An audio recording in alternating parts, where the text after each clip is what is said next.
तव कथामृतं तप्तजीवनं कविभिरीडितं कल्मषापहं श्रवणमङ्गलं श्रीमदाततं भुवि गृह्णन्ति जे भूरिदा जना। नमस्कार, अमृतबाणी चैनेले आपनादेर सकलके स्वागत।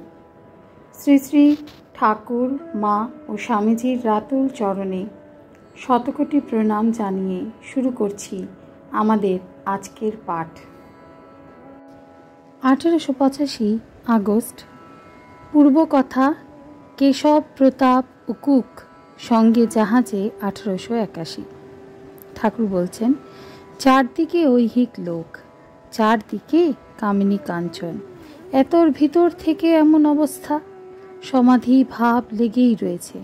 তাই প্রতাপ অর্থাৎ যিনি ব্রাহ্ম সমাজের শ্রী প্রতাপচন্দ্র মজুমদার, কুক সাহেব যখন এসেছিল জাহাজে আমার অবস্থা অর্থাৎ সমাধি অবস্থা দেখে বললে, বাবা যেন ভূতে পেয়ে রয়েছে।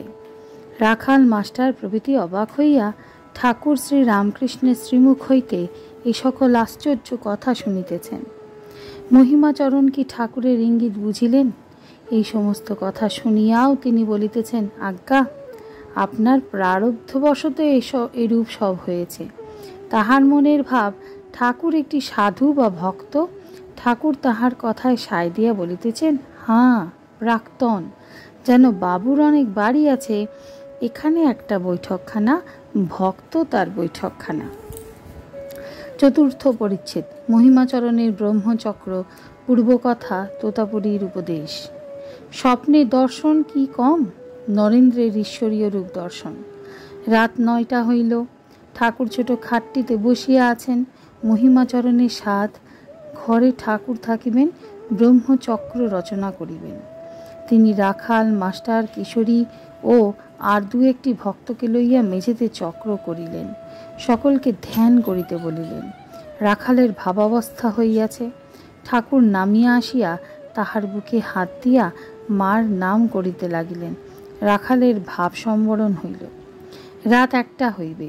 আজ কৃষ্ণপক্ষের চতুর্দশী তিথি। চতুর্দিকে নিবিড় অন্ধকার। দু একটি ভক্ত গঙ্গার পোস্তার উপর একাকী বেড়াইতেছেন। ঠাকুর শ্রী রামকৃষ্ণ একবার উঠিয়াছেন। তিনিও বাহিরে আসিলেন ও ভক্তদের বলিতেছেন, ন্যাংটা বলতো, এই সময় এই গভীর রাত্রে অনাহত শব্দ শোনা যায়। শেষ রাত্রে মহিমাচরণ ও মাস্টার ঠাকুরের ঘরেই মেঝেতে শুইয়া আছেন। রাখালও ক্যাম্পখাটে শুইয়াছেন। ঠাকুর 5 বছরের ছেলের ন্যায় দিগম্বর হইয়া মাঝে মাঝে ঘরের মধ্যে পাদচরণ করিতেছেন। প্রত্যুষ 10ই আগস্ট হইল। ঠাকুর মার নাম করিতেছেন। পশ্চিমের বারান্দায় গিয়া গঙ্গা দর্শন করিলেন। ঘরের মধ্যস্থিত দেবদেবীর যত পট ছিল কাছে গিয়া নমস্কার করিলেন। ভক্তেরা শয্যা হইতে উঠিয়া প্রণামাদি করিয়া প্রাতকৃত্য করিতে গেলেন। ঠাকুর পঞ্চবটিতে একটি ভক্ত সঙ্গে কথা কহিতেছেন। তিনি স্বপ্নেই চৈতন্যদেবকে দর্শন করিয়াছেন। শ্রীরামকৃষ্ণ ভাবাবিষ্ট হইয়া, আহা আহা। ভক্ত, আজ্ঞা, ও স্বপনে। শ্রীরামকৃষ্ণ, স্বপন কি কম? ঠাকুরের চক্ষে জল, গদগদ স্বর।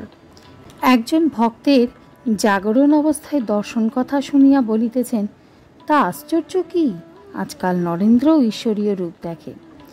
মহিমাচরণ প্রাতকৃত্য সমাপন করিয়া ঠাকুরবাড়ির প্রাঙ্গণের পশ্চিম দিকে শিবের মন্দিরে গিয়া নির্জনে বেদমন্ত্র উচ্চারণ করিতেছেন। বেলা 8টা হইয়াছে। মুনি গঙ্গা স্নান করিয়া ঠাকুরের কাছে আসিলেন। শোকাতুরা ব্রাহ্মণীও দর্শন করিতে আসিয়াছেন। শ্রীরামকৃষ্ণ ব্রাহ্মণীর প্রতি, এঁকে কিছু প্রসাদ খেতে দাও তো গা, লুচি টুচি তাকের উপর আছে।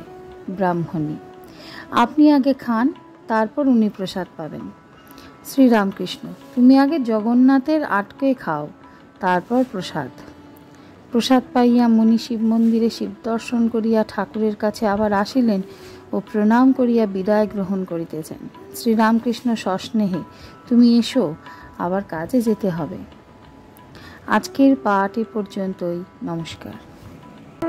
কথামৃতের সুধাধারার সাথে শ্রী শ্রী ঠাকুর মা ও স্বামীজির অনুধ্যানের জন্য চ্যানেলটি সাবস্ক্রাইব করুন।